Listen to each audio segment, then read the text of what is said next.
Good evening, everyone. I think we're ready to start sharp at 6. Good to see so many of you interested in the topic. I do have like a 1 hour, planned session. But like I always tell everyone, in most of my sessions, it kind of really depends on how you interact and what are the questions we have for each other or what is the sharing we want to do. I also am hoping that behind the black screens, I do have people present and listening in. For those of you who are comfortable putting on your videos, more than happy to see a few happy faces in the evening. But I understand it can be a tiring day, so you may not want to put on your videos, but listen in and do participate in the chat or even unmute and share if you want to. So with that, let me just give access to a few more people. And all right, so good. Okay. I just also want to know from everyone how much you kind of know about the topic that we're going to be doing today, so that whatever I'm covering today is not too much of a repetition for you and actually adds value, because we have a sharp 1 hour to complete the concept. And therefore, as a starting point, I'm sharing a link in the chat.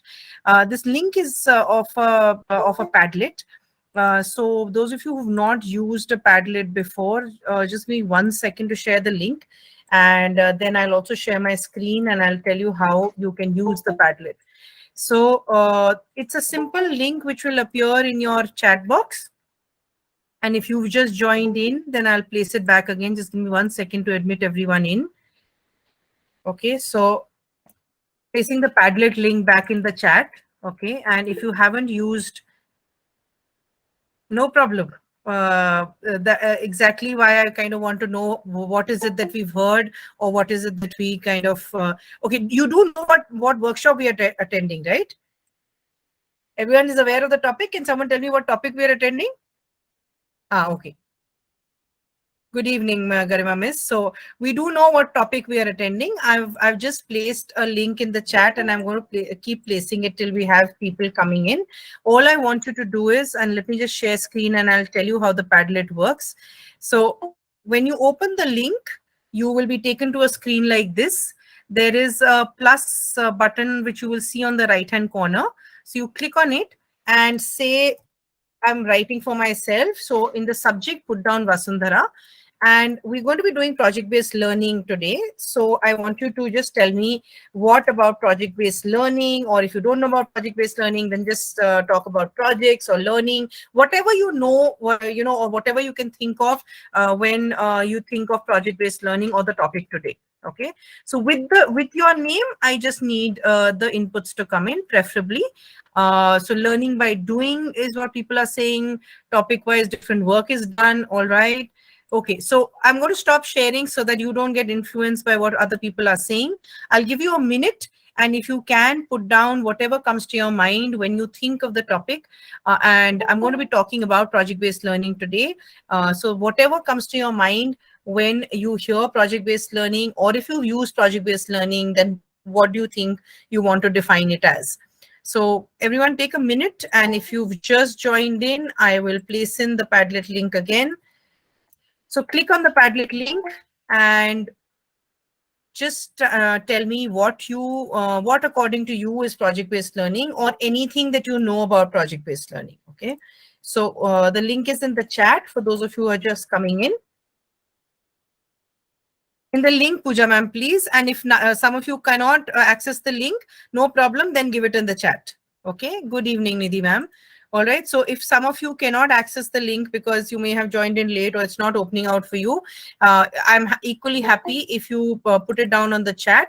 Essentially, what I want from you is, can you put down what do you mean by project-based learning? In the chat, if you can answer that for me, please, and then we will share screen and start. All right, so we have people saying that it is learning by doing. We have others saying that it is active learning. All right. Good evening. I would prefer if you also gave in your inputs. The good evening is more than welcome. But if you can also share with me what you think about project-based learning so that I know. Learning by working together, very nice. Okay. I still have people logging in, so I do just want to wait for it. So learning by working together, learning by working actively, learning by doing. I have a few of those. All right. Activities, activity-based learning. Okay. All right. So we do have a number of, please increase the volume. Is everyone facing a difficulty in hearing me? Can you hear me? Can one person confirm if audio is okay? Volume is very low. Volume is very low. Yes, We ma'am. can hear you, ma'am. For those of you facing a difficulty, is it possible for you to use headphones? Because I'm on maximum volume just now. Madam, volume is very low. I can hear you, but ma'am, volume is very low. Okay, that's surprising. Because I'm on 100% volume. Is it better now? No, still the same. Still the same. No, you are audible, ma'am. You're clear audible, ma'am. Okay. I am not sure. It may be because of the network. Yeah, Maybe possible. network issue. Yeah, possible. I will, at whatever stage you, yeah, thank you. At whatever stage you miss what I'm saying, I will try and repeat it. Okay, so I'm going to start sharing the screen. For those of you who are still facing a problem, it might be a good idea to get a headphone and try that. Or maybe just change the place where you're sitting if that's possible. Otherwise, I'll try and be as loud as possible and also try and ensure that you have kind of heard whatever I'm saying. Feel free to come back and tell me if you've not heard. All right. So with that, let me just begin today's topic. So I'm going to be talking about project-based learning, like you obviously were talking about. But really, how is project-based learning different from only doing activities in the class? How is it different from giving projects to children? Is it different in the first place? And if it is different, then how is it different is what we're going to be talking about. All right. So what I'm going to be essentially talking is, one, if you already know project-based learning, it is good. If you don't, then maybe there'll be some things that are new for you. And also, if you've done project-based learning, then really, how is it different from doing activities or just giving projects in class, right? So how I've split the session is this. It's 6 small subsections. We're going to be talking about learning. We're going to be talking about experiences because essentially, those two components are important to understand if we are to understand project-based learning correctly. Again, what is project-based learning by definition? What does research tell us? Why is project-based learning so important? What is critically important and useful in project-based learning? How do you build a culture of project-based learning, right? We may learn the pedagogy. How do we build the project-based learning culture? So how do we build the culture in our schools? Yes, Seema ma'am. So how do we build the culture of project-based learning? Whatever you learn in a workshop, you like it. How do you ensure that it gets translated into your classroom? Obviously, when you're doing project-based learning, there can be a lot of chaos. There can be a lot of confusion. How do we ensure that we get past that confusion and make learning effective? And is there a way that we can evaluate project-based learning activities as well? So when we are implementing project-based learning in our classrooms, how do we evaluate it, or what is it, how can we use it for formative assessment? How can we use it for summative assessment? Right. So what we're going to be talking about in the first section is really what is teaching and what is learning. Okay. What is, so yeah, I like Seema ma'am's inputs of saying project-based learning is also about feeling together. So we'll bring aspects of group work and all of that as we go along. Now, what I want everyone to do is, as educators, I think we have all heard of Kolb, and we've also heard of Dewey, whose quote I'm going to share next. Okay, there are two very interesting quotes, and two quotes which are going to make a lot of sense if you want to make sense of project-based learning and learning in general, right? So when you're looking at project-based learning, first let's look at David Kolb's quote. David Kolb is known for experiential learning. Yeah, that everyone's aware of. He's one person who's spoken a lot about how experiences can teach us, right? So his quote is saying, learning is a process whereby knowledge is created through transformation of experience. So he's saying, if I have to learn, I have to have an experience, right? That is one quote. Now, the second quote is by an equally famous person called John Dewey. We do not learn from the experience, we learn from reflecting on the experience. So if you combine both the quotes, you'll really know the essence of project-based learning. So it's okay to create an activity in school, right? And it's okay for children to have fun in that activity. But really, does that activity lead to any learning is what we need to figure out. How do we ensure that learning will happen? If we have given children a project or we've made them do an activity, we have to focus on whether they're being able to do reflection on their learning or not, right? That is essentially what project-based learning talks about. Are you being able to create experiences? Are you being able to help children reflect on those experiences? Yes, Suja ma'am, you want to share something or ask me something? Okay, so moving on, those two quotes you keep in mind, and then read the experience.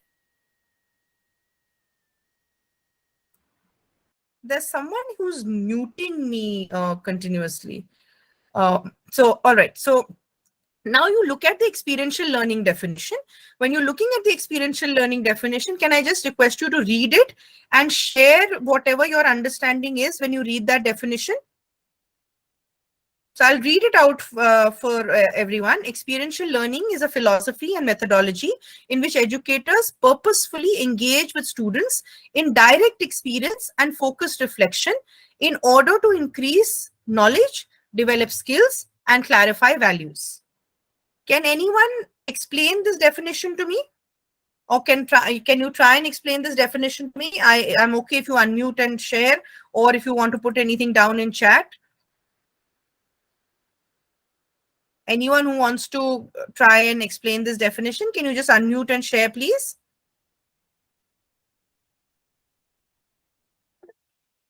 I will request you not to share screen, please. Zara ma'am, can you stop your screen sharing, please?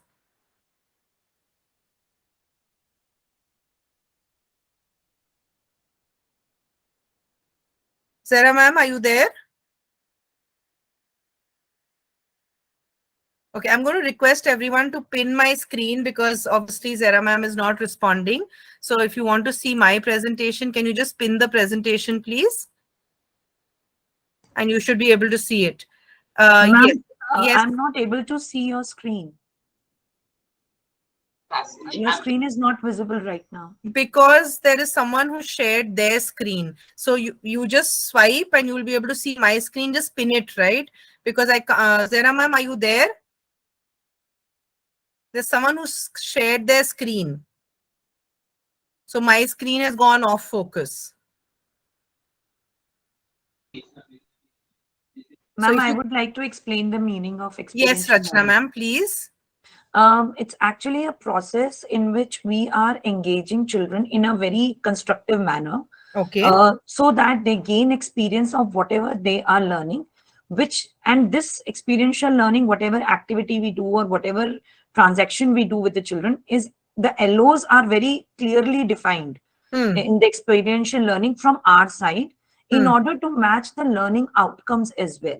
So the objective has to be very clearly defined, and the children are not aware of that, the objective is met the moment they finished up with their activity. And during the process, they are researching, they are interacting, they are collaborating, and they are sharing their experiences. So one topic, if we just say we are taking food chain. So in a simple activity of making a food mobile, they are trying to understand how the energy flow is happening, how are the different producers or consumers are arranged. Consumers are arranged in a clear sequential order. We cannot have herbivores at the end, and we can have the decomposers in the beginning.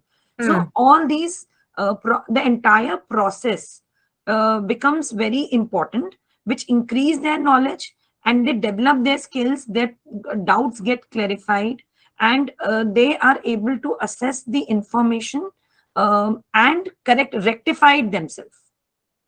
Fair enough. So very well explained. So just for everyone's benefit, we're looking at learning objectives, right? When you're looking at learning objectives, you're keeping in mind what are the outcomes you want to achieve at the end of the lesson.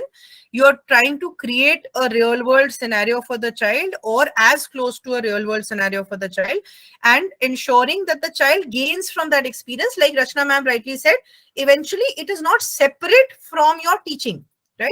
You are trying to build that experience very much in conjunction to whatever you are wanting to teach.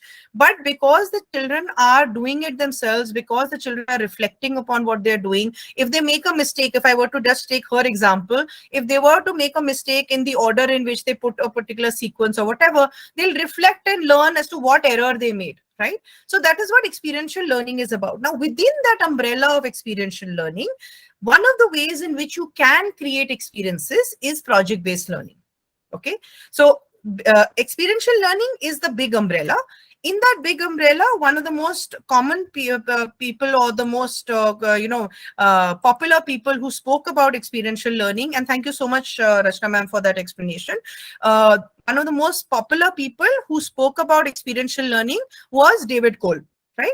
So David Cole defined experiential learning as a 4-step process. And that 4-step process is this diagram which you see on screen. Right. If you're not familiar with the process, I'll quickly go through this, not wanting to take away too much from the time that we're going to be spending on project-based learning.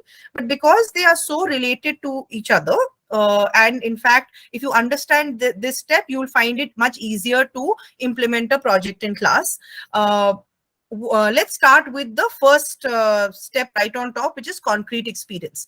Can you give a concrete experience to the child?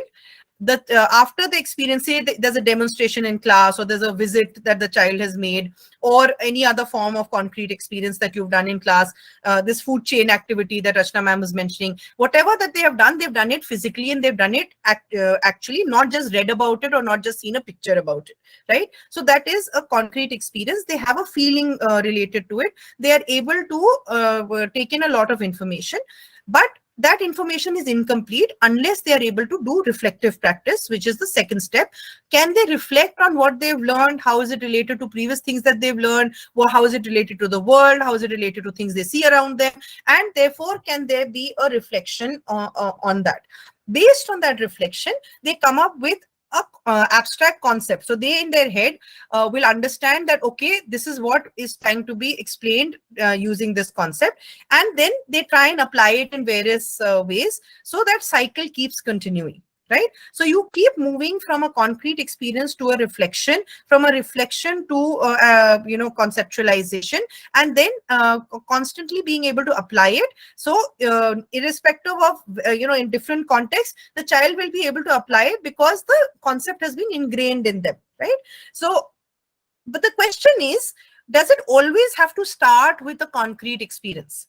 Does an experiential learning activity always have to start with a concrete experience? That's my question to you. Or can it start at any stage of the 4-step process? That is what I need you to reflect upon. Any stage, ma'am. I think it is any stage they can start. Okay, Rachna ma'am is saying any stage. What about the others? What do the others think? Do you think it can start at any stage? Do you think any stage, right? So you can make your activity in such a way that they are starting with reflection, they're moving on to a conceptualization, and eventually go and do an experience, right? Or vice versa. The important aspect, according to Kolb, is that all 4 stages must take place. The closure happens if all 4 stages take place, and which is why the emphasis on reflection. The emphasis on the child being able to think on their own, being able to process on their own, and come up with an explanation which might be very different from how you may want to explain it, right? So for example, if I were to do a longer workshop, typically what I normally do is I take you through this process to understand the project-based learning cycle. So when you've already worked through the entire cycle, you will be able to automatically implement it better.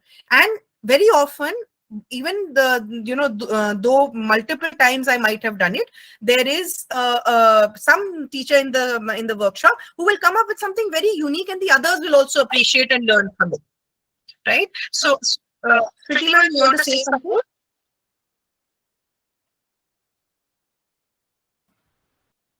Are you wanting to share? Okay. So keeping that in mind, if you're keeping the experiential learning cycle in mind, let's move on to how is it connected to project-based learning, and really what is it that we know about project-based learning. Okay, so when you're looking at the definitions of project-based learning, you can look up tons of definitions of project-based learning on the net. I've picked up two which I really liked, and there are n number of definitions, but there are commonalities in those definitions. The first one says project-based learning is a dynamic classroom approach in which students actively explore real-world problems and challenges and acquire transferable knowledge, right? The second one says project-based learning is a teaching method that encourages learning by actively engaging in real world, which is a repetition of the previous definition, and personally meaningful projects. Yes, I'm sharing the screen. Oh, ma'am, I'm sharing the screen. You can't see it?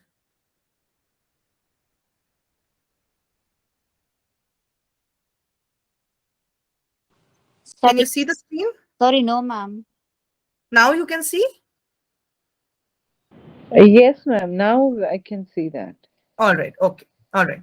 So those are the two definitions I read out. If you see what I've highlighted in red, students actively explore real world problems and acquire transferable knowledge, which means the way they have learned, they are going to be able to replicate it in multiple scenarios. And also, whatever projects you give them has to have a sense of purpose for the child and be meaningful for the child, right?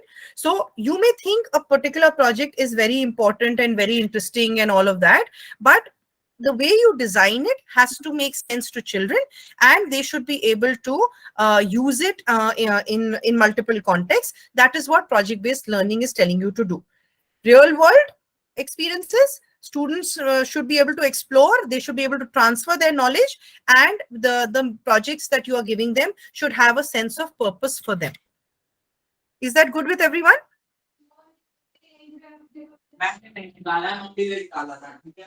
Is that okay? So now the question is, what is the difference, therefore, between projects versus project-based learning? What is the difference between projects and project-based learning?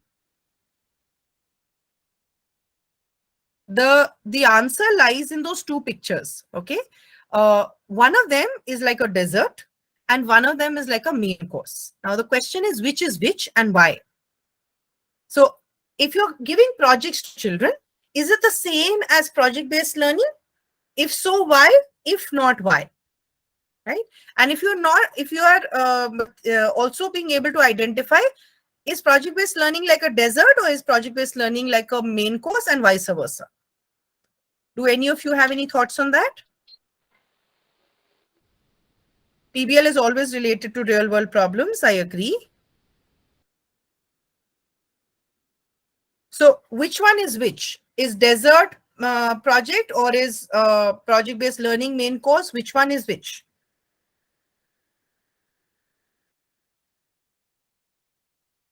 Any ideas on that? PBL is main course. Okay. Uma ma'am, what are you saying? I think it's like a wholesome. The PPL should be to do with the wholesome learning. Okay. And the project should be just the how do I put that? Try, and then I'll help also. Okay. Maybe, ma'am, the project is just a part of it. It's a step or a process Okay. through which all-round learning, wholesome learning is going to take place. Children will learn, experience. So, project is just a step towards all-round learning. Okay. A lot of you are saying PBL is main course. Let's try and understand why PBL is main course. So it's just an analogy, right? And it's a very common analogy that you will see people talking about, but it's an easy way of remembering and understanding. When you're looking at projects, you're largely looking at the end result. Okay, you're largely looking at saying, I've given you a project to make a model of the solar system, and that is a project. So at the end of the project, I want to see the solar system in some format or the other, right? So when you're looking at projects, you're largely looking at an end goal. You're looking at what the last outcome is going to be. Okay, when you're looking, like some of you are rightly saying, when you're looking at project-based learning, you are looking at a lot of multiple aspects, a lot of multiple steps. Like in the case of main course, you will have roti and you will have rice and you will have sabzi and you will have dal and you will have raita, or you'll have a dosa or you'll have idli or whatever. So you have a mixture of things normally in a main course. So therefore the learning or the taste, etc., is also mixed, right?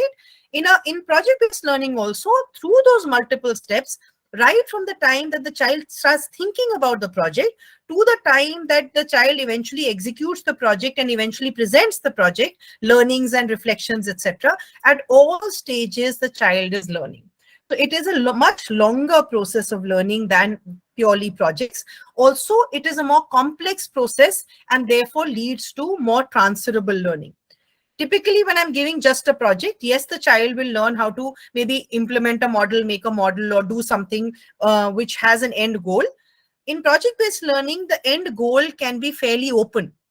You may be surprised with which the child is being able to showcase their learning, but they may be showcasing it in multiple ways. But at the end of the day, as a teacher, you will be able to see learning happening. And also, you will be able to see them transfer that learning under multiple contexts. Okay, is that making sense to everyone? Does anyone want to add anything or have any questions? So the easy way of remembering is, one is only end, and I think one of you used that it's only a part. So like all of us don't eat desserts, not necessary that we like desserts. But in a project-based learning environment, all children will find something or the other that they will take back. Everyone may not learn in exactly the same manner, but you will ensure that in a project-based learning environment, all children, is irrespective of their abilities, irrespective of their interests, will take away some learning or the other. Okay, that's another way of looking at it. Dessert, I may not like. The project that I'm given to do, I may not like doing. But when the culture is of a project-based learning, then somewhere or the other, I will find interest and I will try and learn certain things. Yes, Samit sir, you want to say something? Or anyone else before I move on? Is that making sense to you? The difference between if you're giving just projects or you're setting up a culture of project-based learning? Okay. I'm assuming at the moment you don't have any questions. At whatever stage, you can go ahead and stop me. So what are therefore the critical elements that you will think of in project-based learning, right? Now, before I move on to project-based learning, what are the things that we look for in projects? Like when we are giving projects to children, we want them to be creative. We want them to, showcase their learning of a particular topic. We want them to kind of understand a particular topic, or, just work in a group. Those are our things that we are trying to achieve if we are giving children projects. Okay. What are we trying to build in a project-based learning? And therefore, what are the elements? One is that let's start with, you can start anywhere. So let's start with sustained inquiry. So what I was telling you about project-based learning is that it is an ongoing process. Because it is an ongoing process, you will have constant opportunities to ask questions to students. Students have opportunities to ask you questions. They have opportunities to just be in that inquiry mode, may want to go and do research, may want to go and reflect, may want to go and find out, may want to go and ask a friend. Whatever it is a longer period of inquiry. Right? Now, what happens in a longer period of inquiry? As soon as you extend the period of inquiry, it gives the brain processing time to create linkages. Right? So if you want children to, connect the food chain to some other concept and that concept to another concept, constantly, you are constantly building upon their inquiry thought process, and which is why they will constantly be in that research mindedness. As soon as you are in a research mindedness, the word itself says that you are researching something, right? You are repeating your search on and on and on and on. So let's do a little experiment, okay? I know that I can't see you, but I'm hoping that some of you will join me in this experiment. If you are doing this session from the phone, and it's okay for you to go to another tab, then do it. Otherwise, just for those of you who can go to another tab and do Google, and Google anything. You can Google what is the date of birth of Deepika Padukone. You can Google what are the primary colors. You can Google Ukraine war. You can Google anything you want to. Okay, you can Google a food recipe, anything. So you can just say, how do I make something, or what is this, or how is this? I just want you to put down a question in Google. Okay, once you've put down the question in Google, what happens? Any question that you put down, what do you see on screen? Anyone can give me that answer. It's a simple answer.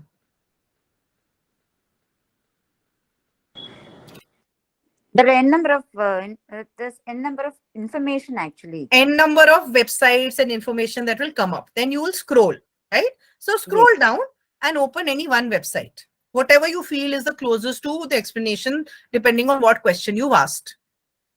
Just scroll down and find any website, open that website. Do a little cursory reading of that website. Typically, what's going to happen, if that website is very good and it's giving you exactly the answer, you may be satisfied.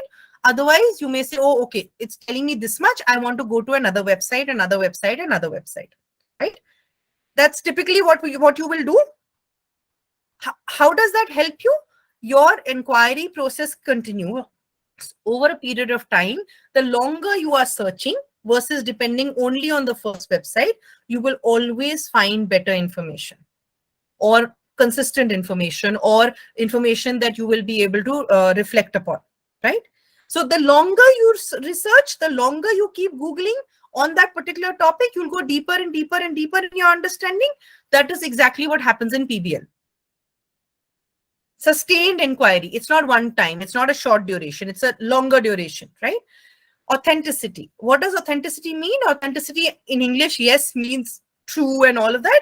But in the context of PBL, you're looking at it from the point of view of the real world. So anything that I'm studying, because it's connected to real world, I am being able to relate to it. So it's authentic for me. It makes sense to me. PBL also ensures that students do have a voice. So it's more student-centered than teacher-centered. I've been from the beginning talking about reflection. So it's very, very important that no matter how you design, what project you design, etc., it's important that space is created for reflection, and children are encouraged to reflect on an ongoing basis, because all their learning is going to come from that reflection process, right? Critique and revision, completion level may increase. Yes, absolutely. You may ensure that because of that deeper learning, you will be able to go deeper and deeper in your understanding, your knowledge, whatever you're able to apply, etc. Right? Also, as a teacher, you could critique. There could be revision, which means that based on your feedback, the child is gone back to reflect, is gone back to share. If there's peer feedback, which means you're encouraging other students to give feedback to each other, then also that criticism is going to help children do two things. What does criticism typically help us do? One, it helps us become better. Two, it helps us handle criticism, right?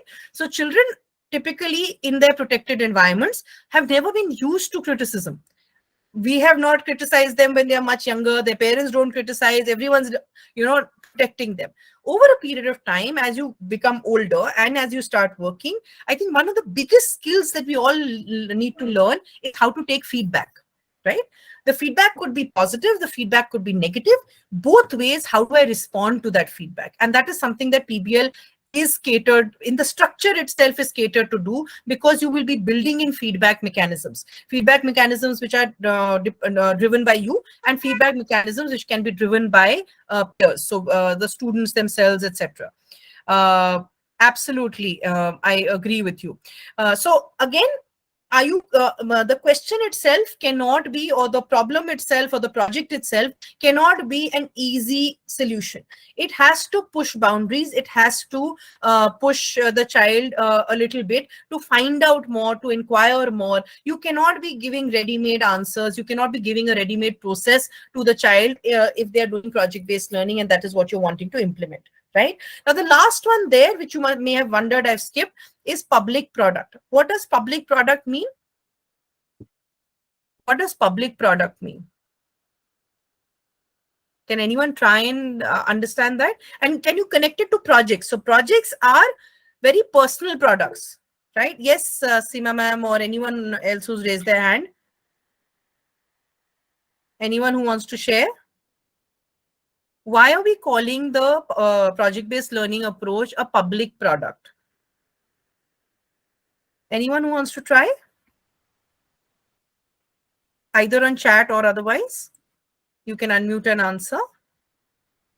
So if you recollect, I had told you that projects are end products, right? I am individually doing a project. I'm creating a model, or I'm doing whatever project, and maybe it's a notebook or it's a a chart or whichever format my project is supposed to be.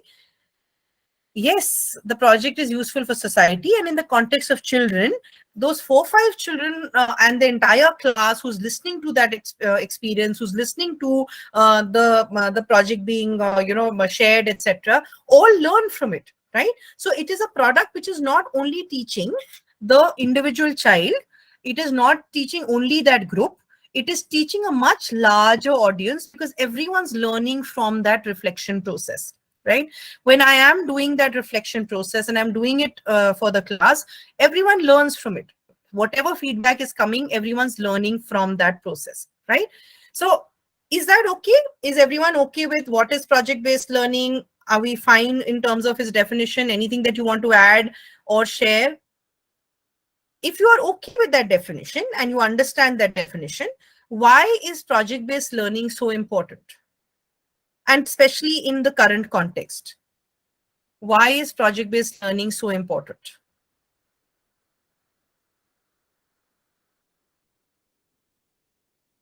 Do you want to try and answer that? Or you could also answer this question, right? So in any job today, overall development of the child, and in what context, Pooja ma'am, absolutely right. And Anjali ma'am, can you now split it? Can you say what all entails overall development? What aspects of development do we need the child to have in the 21st century? And in a reverse manner, you can also answer this question. What skills are required for doing a job today? Creativity, Creativity. Okay. What else? good communication skills, Agreed. What else do they need? What else do we need? Like thinking in a broad manner, collaboration. Okay. Knowledge. Okay. Can you split the knowledge also? Knowledge of what? Zeal to work, specialization in a skill, critical Teamwork. thinking. Teamwork. Yes, cooperation. yes, Parimita ma'am, absolutely. Knowledge of technology. Absolutely. Leadership. Leadership. Okay. What else do they need? We are all educators, right? We're about 85 of us sitting here. None of us said that they need the formula of HCF and LCM, and they need to know which rivers, and they need to know what mountains, and they need to know subject-verb agreement. Nahi na? So I'm not saying curriculum is not important, right? Curriculum is very important. Whatever we are teaching them as part of our subjects, critically important for them to have that knowledge bank. But in addition to that, they also need the skills. Why? Chitralekha ma'am, you want to say something? No, ma'am, nothing. Okay. Anyone else? I saw a few of you unmuting, wanting to share, and then I think I was continuing to speak. Yes, Uma ma'am. is it to become independent thinkers? Yeah. And there's a very basic answer to this question. Why is it that we are talking about these 21st century skills? Why is it that all of you, automatically find that these skills are important? Why is it so important? Ma'am, whatever we are teaching them, how they are being applied in the daily life. Super. Super. Like, so if I'm teaching them electricity and electrical circuit, I should know how to save myself from an electric shock, right? I should know what not to do in real life, right? So that is one aspect of it, right? So we learned like that, and we also learned to apply our skills and apply our knowledge. But one very critical factor which has changed for the children of today is the technology that is available. Now I have Google to give me information. But that information to change to a knowledge bank, that information to make sense to me, I should also learn how to ask the right questions, na? So my ability to inquire is one of my critical abilities. And all my other skill sets are also required when I work in the work front, right? So while I may gather all the knowledge, gather all of that at school, also what is becoming important are all these skills that you rightly spoke about. And one methodology, of course, there are a whole lot of other methodologies. Experiential learning on the whole as the umbrella, and project-based learning as one of the ways of doing it, definitely teaches the skills you're talking about, right? Creativity gets built. Having an opinion, being able to articulate that opinion, being able to communicate, like you rightly said. I can communicate, but communication is not talking, right? Being able to tell people what my idea is, what is the innovation that I'm trying to make, that is something that I need to do. Not being bogged down by what everyone else might be doing around. I do have to have, and the reason I've said opinion is because it works both ways. I need to be able to establish and think in different ways. And I also need to learn how to respect other people's opinions. So when I'm doing project-based learning, I will encounter both. I will have a lot of people telling me your idea is rubbish. I will have to learn to defend it, or learn to say, yes, I agree, my idea is rubbish, I need to make changes, right? And of course, you spoke about collaboration, and there is a sense of ownership because that project is yours and you're working on it from the scratch, right? So you have ideated it, you have built it, you have thought about it, and therefore the children build a sense of ownership. Right? So of course, I've only put down the 4 core ones. Everything else that you said is also going to fit in. If you look at it, the child is going to learn all those skills, and which is why it becomes critical to not do projects, but build a culture of project-based learning. Build a culture of inquiry, build a culture where children will be questioning and answering their own questions sometimes, right? So therefore, how do you build that culture? You have to make that into an ongoing activity, right? It is not going to happen. Can any culture be built overnight? If we talk about the Indian culture, has it been built overnight? No culture is built overnight, right? So the culture in a classroom also is not built overnight. You cannot get children to suddenly start performing in projects unless they have got used to doing small things, and then you make them go to the bigger things. Right? So project-based learning, one of the most effective ways of implementing it, and one of the most effective ways of building the culture, is to build smaller things and grow with those smaller things onto larger, more challenging activities for the children. Therefore, how do you build the culture? Okay, there are these 4 core things which have to be done not today, not tomorrow, but over a period of time on a regular, consistent basis. Right?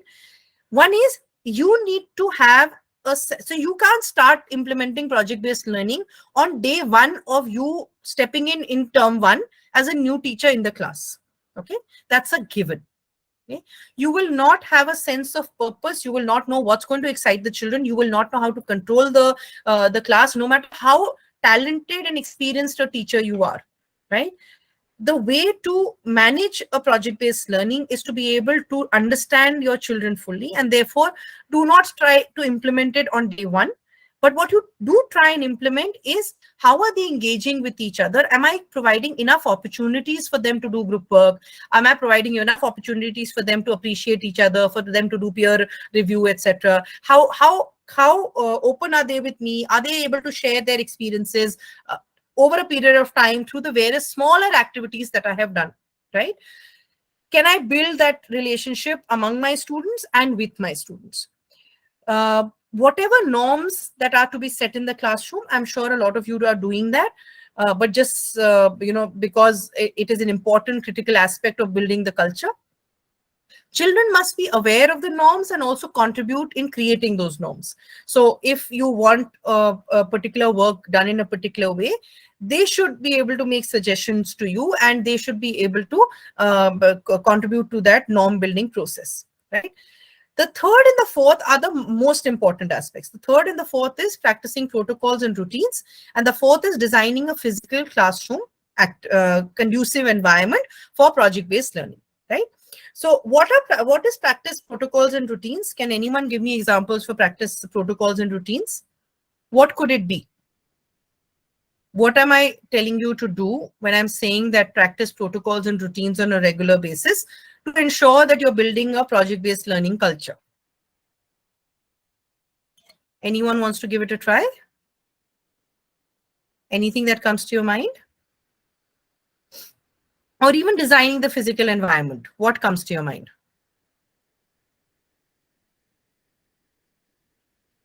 No? So maybe this hint is going to work for you, right? So physical environment, the way the boards look, the things you put on those boards. One example is a direct project area, right? Where children keep coming and placing their things, or whenever their final projects are up, there is a place, there's a dedicated place where they can put up things where people can read, other students can learn from it and all of that, right? The way it looks, the way you expect it to look, you don't want them to scribble, you want them to place it in a particular way. All of those are instructions and norms that you will share with them, right? One very other interesting example is essentially a Google version of, like, so, you know, what questions does the child have? There has to be a place for that. Project-based learning is all about inquiry. So this is just one of the examples on how you want the Google form to work.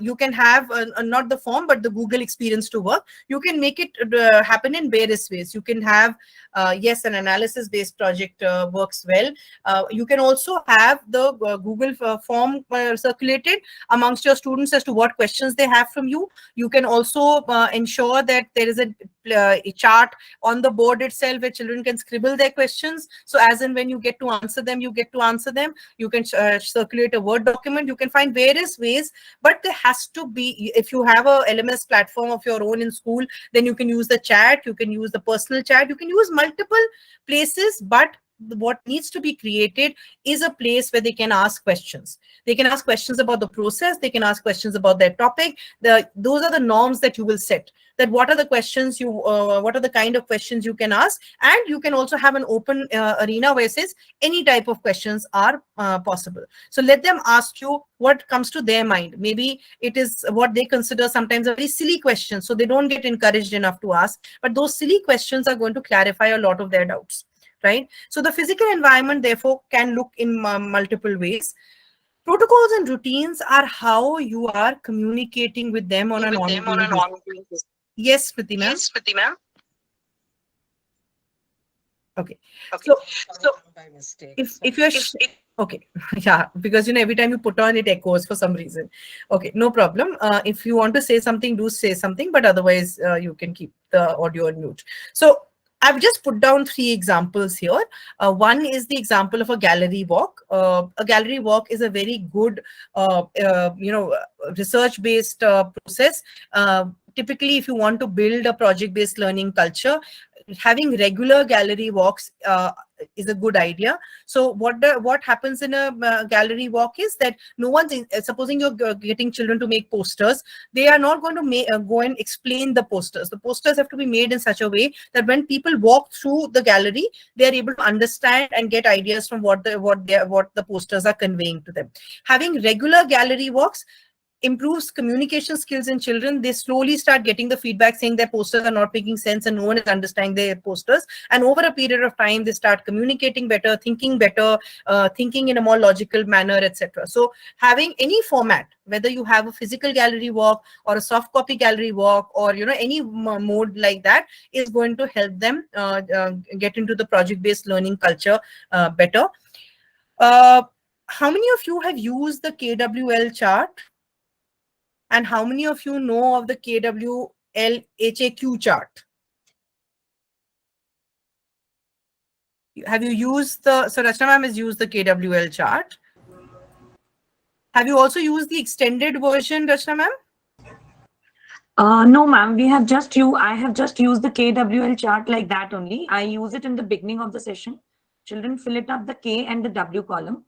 And once we are through with the concept, then we fill up the L column and then we cross-examine our questions answered. If not answered, we try to research on it, and we, the children only find out the answers themselves and then share the answers left, the questions left. Research about that, and then they come back in the class and share with the other children. So exactly, that's one of the ways of doing it, and it's a very effective way. If you used it, you'll agree that it kind of tells you also where the class lies. It also tells you what they have learned or what is a gap. And an extended version is also there, which is also very nice, which is the KWL HAQ chart. So the HAQ is how am I going to learn more? The Q is any questions I have, and that they can reflect and ask later. And A is any actions I want to take. So supposing you're teaching, whatever, this food chain or balanced diet or whatever, what action does the child want to take? Maybe they want to go and share that with their family. They want to go and ask their mothers to make a balanced meal for them today. They don't want to eat a balanced meal. They only want to eat unbalanced, whatever, right? Even that is going to make them. So you can extend that to get more information from them, and they can also ask questions, right? Then also the visible thinking routines. So visible thinking routines are essentially any way in which you can get children to think in a structured manner and also share whatever they are thinking. So think pair share is a good way. A write pair share is a good way of a thinking routine. You can also do a 3-2-1 exercise at the end of a session, at the end of today's session. For example, if I ask you, what are the 3 things you found interesting? What are the 2 things you want to take back? One question that you might have from me. So I can get children to look at that. When I'm implementing things like this is when I am going to be able to implement project-based learning successfully and be able to ensure that project-based learning is working for me. Otherwise, it'll be a bunch of activities. Otherwise, it'll be a bunch of just a few projects, but it'll not be consistent learning like you want it to be. And therefore, before you set up the project, you need to answer these questions. What is the depth and the length of the project that I want to give to the students? How will the project be authentic for the students, which means how will it relate to their life? Cultural context. Supposing you have children from different cultures and you are giving a project which is very specific to a specific culture. How authentic is that project for them? So then what is the scaffolding you need to do so that they understand the culture? Or can you give an alternative project, right? What types of resources will I need for my students? So what are the resources that I will give to them, and what might I let go? What can I maybe ignore, not use? And is it enough to, do I know my students enough, or do I need to know them more? So, and there can be a bunch of other questions, but essentially you do need to get into a lot of planning before you implement any form of project-based learning. But the planning does not start just before you give the project. The planning starts a lot before, and slowly you start increasing the activity level and moving on to deeper and deeper understanding in the project-based learning as well, right? Now, one of the things that you will, now I'll just do 2 quick things before we wrap. One very typical question, and therefore I put it up front itself because it's a short session today. Typically, I get this question from people is that how do I manage the chaos, right? When children are doing group work, there is bound to be some, yes, easy to difficult, simple to complex. All of that is applicable here, right? So, but simple steps and then more complex steps, but you do need to move in that direction. So when you're looking at project-based learning, activities, projects, there is that base understanding that there is going to be this element of chaos, which you do need to handle, right? How are you going to, I'm not going to say that you can zeroize the chaos. There is bound to be some chaos, and that chaos also provides learning, which is why it is important. Chaos means that some form of interaction is happening and children are paying attention and they are learning from that experience. So therefore, how are you going to ensure that that chaos is monitored, that chaos is manageable? All the things that we said previously are going to help, which means that the culture is built in. And in spite and despite of the culture, there are a few things that work. One is always remember to present the problem and not the product. Children will be more engaged if they are going deeper and deeper in their understanding. And therefore, if you're saying this is the problem and you already have a solution in your mind, it doesn't work. This is the problem, and let them find out how they're going to go about and reach an end result, right? So how are they going to eventually arrive, and what are they going to learn from that experience?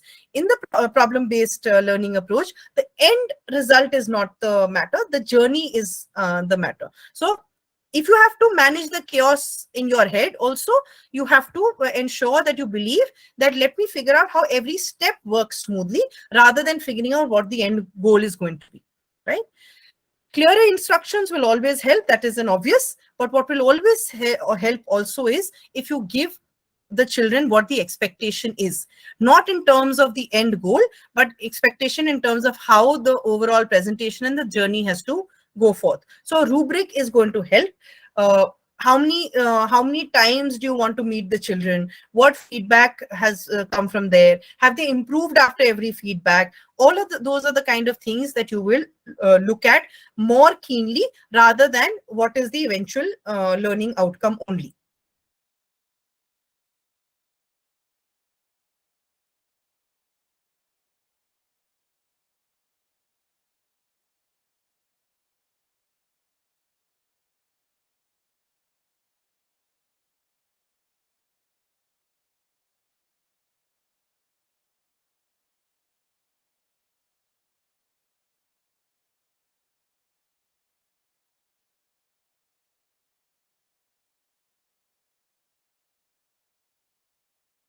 Sorry, I think my network dropped. Just give me 1 second. You were able to hear the last piece, right? Yes, I think the link for the certificate Matthew sir will share in the WhatsApp group. I just have one last piece to finish before we end. Anything, any questions apart from the certificate link? So certificate link he will share in the WhatsApp group. That's what he done the last time as well, right? So when you're looking at the project-based learning, I think I said this in the past as well, that you will have to emphasize the reflection piece, which means can students reflect? Can they learn from their reflection? What do I mean by reflection? Are they asking questions? Are they answering questions?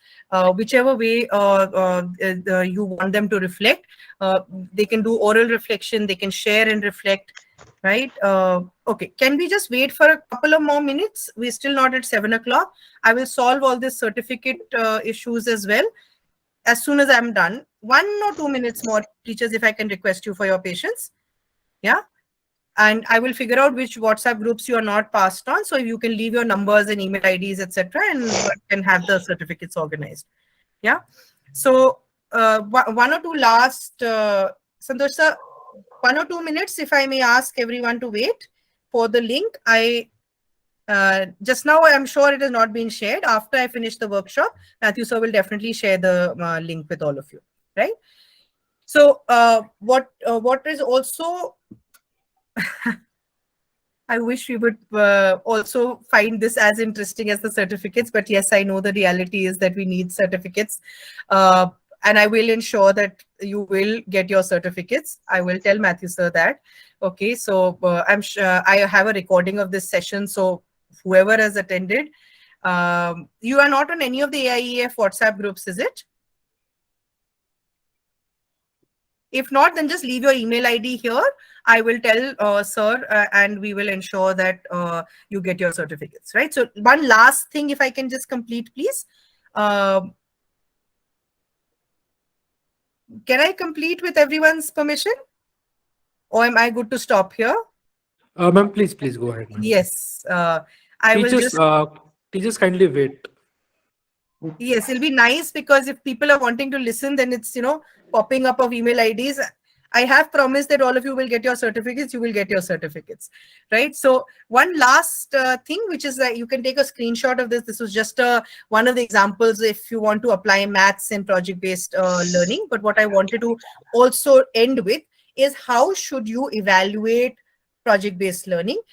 The only thing I want to leave you off with is, if you are thinking of a rubric, or if you are thinking of how do you want to evaluate the project-based learning, you can use it for any purpose. You can use it as a formative assessment. So culling out of the project, you can use it as formative assessment. You can also use it as summative assessment. No matter what aspect of the learning you want to evaluate, you should be able to evaluate using a project-based learning approach. But don't stick to only the marks, right? It should not just be the marks. The marks, yes, will follow. What you have to also look at is whether you have been constantly giving feedback to children, whether you've been able to ensure that they have understood from the process as well. Now, I know you are all switching off. So with that, I'm going to say thank you. Okay. For those of you who have any doubts or may want me to answer anything, I usually stay for an extra 10-15 minutes. For those of you who would want to log out, please feel free to do that. Thank you so much for your attention, everyone. And in case you have anything you want to share, ask, whatever, please go ahead and do that. Yeah. I will ask, meanwhile, while you are still putting in your email IDs, I will ask Matthew sir for the link, so that in case I can put it up here, I will. Just give me 1 second.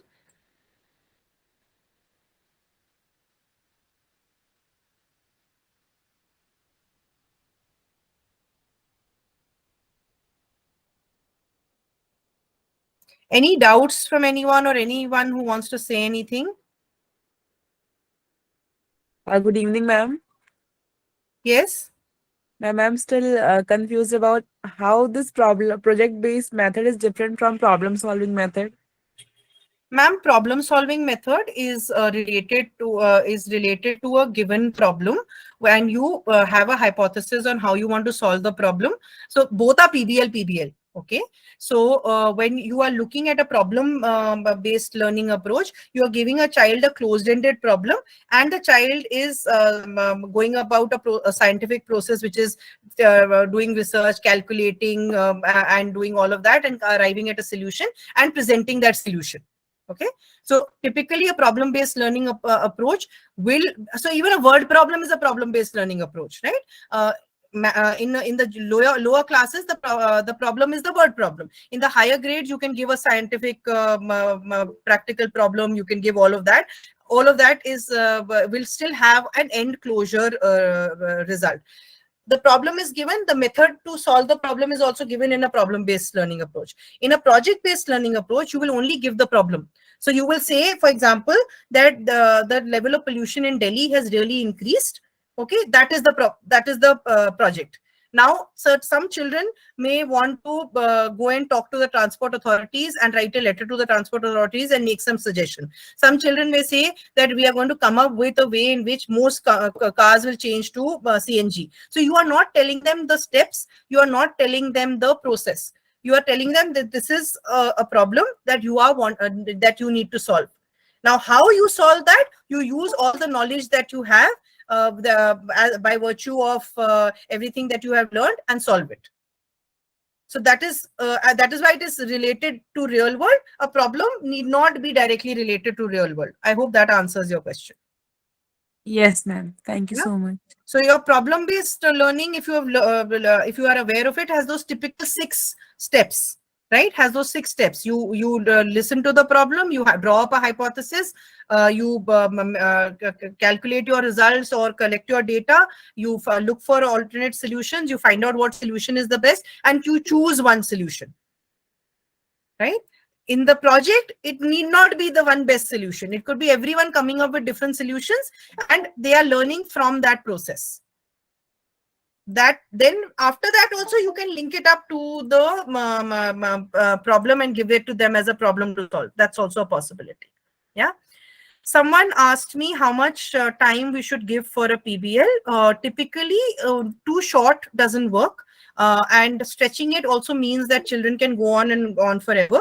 1.5 45-day process works well in a school setup. Most of us are not able to give more time than that, right? So therefore, realistic problems which they can do a good job with in a 45-day cycle is a good benchmark to have.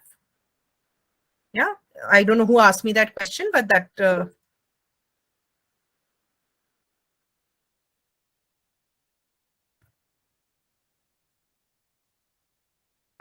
Anyone else?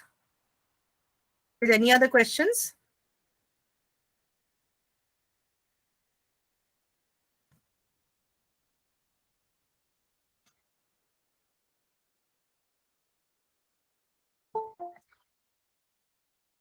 Anyone else with any other questions?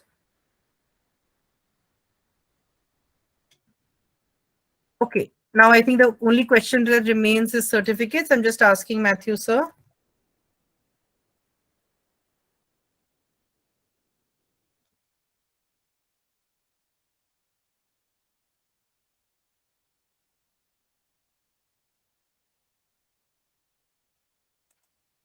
Okay. Thank you so much, everyone. I will wait till everyone has placed in their email IDs or whatever and copy those and give them to Matthew, sir. Right. In case anyone has any questions or anything to share, please let me know.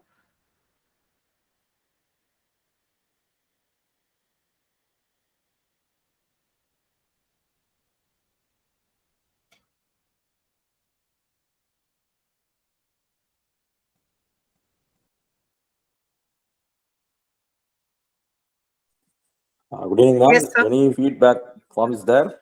Sir, I don't have the feedback form just now. I will just, if you are on that AIEF group, I'm sure sir will send it. I've also asked him if you can wait for 2 minutes. I can send it here also if you remain logged in. Can you just give me 2 minutes? Okay, ma'am. Thank you, ma'am.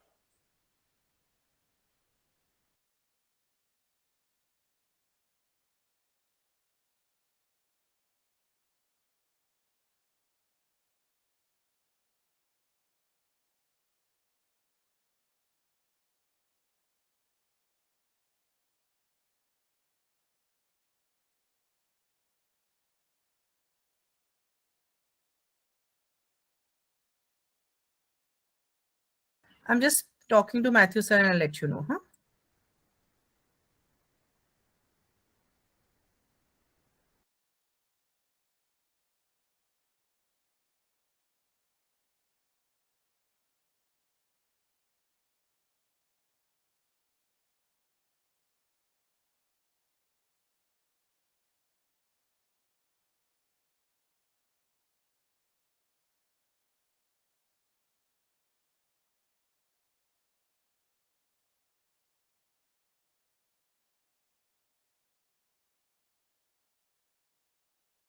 Okay, I'm sorry, I'm not being able to get through to Matthew, sir. What I'll do also is I'm leaving my number here.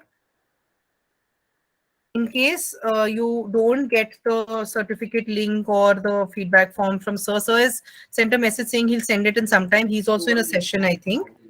You can send in an email or a WhatsApp to me also. I'm just leaving my email ID and my telephone number here. Yeah. My number is gone up. Wait. This is my email ID and my telephone number. If you can't, if you don't get your certificates for this program, you can just WhatsApp me and I will follow up for your certificate and have it sent to you. I've also noted down everyone's email IDs, those of you who put it down in the chat. So I will send that to Matthew, sir, also. Yeah, does that work for everyone? Yes, ma'am. Thank you. Yes, ma'am.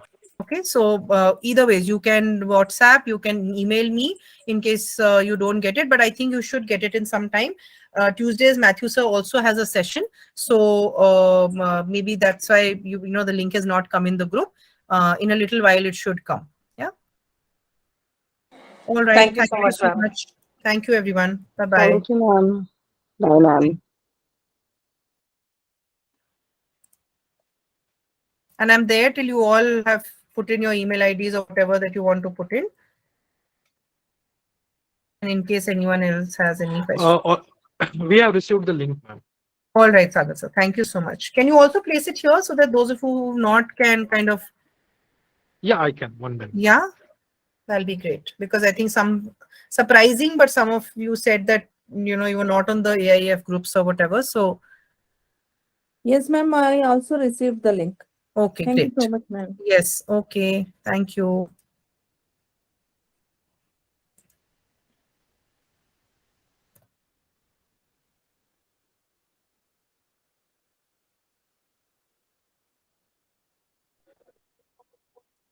I have pasted, forwarded here, ma'am.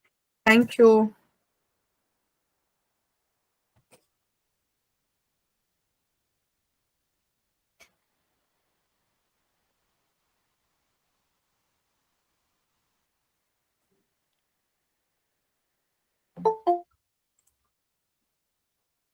Okay, can I end the session now, if that's okay? Has everyone seen the link and received it? It's in the chat. I can place it back again.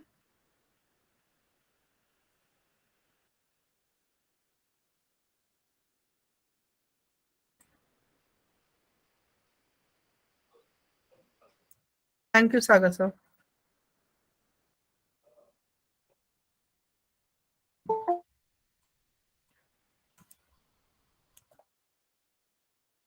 And those of you who've been able to fill it up and want to log out, please, you can log out, please. Thank you.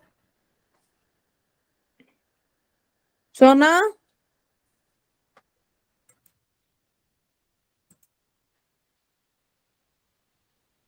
Can I end the session? Is everyone okay to end the session? Yes, ma'am. Thank you so much, ma'am.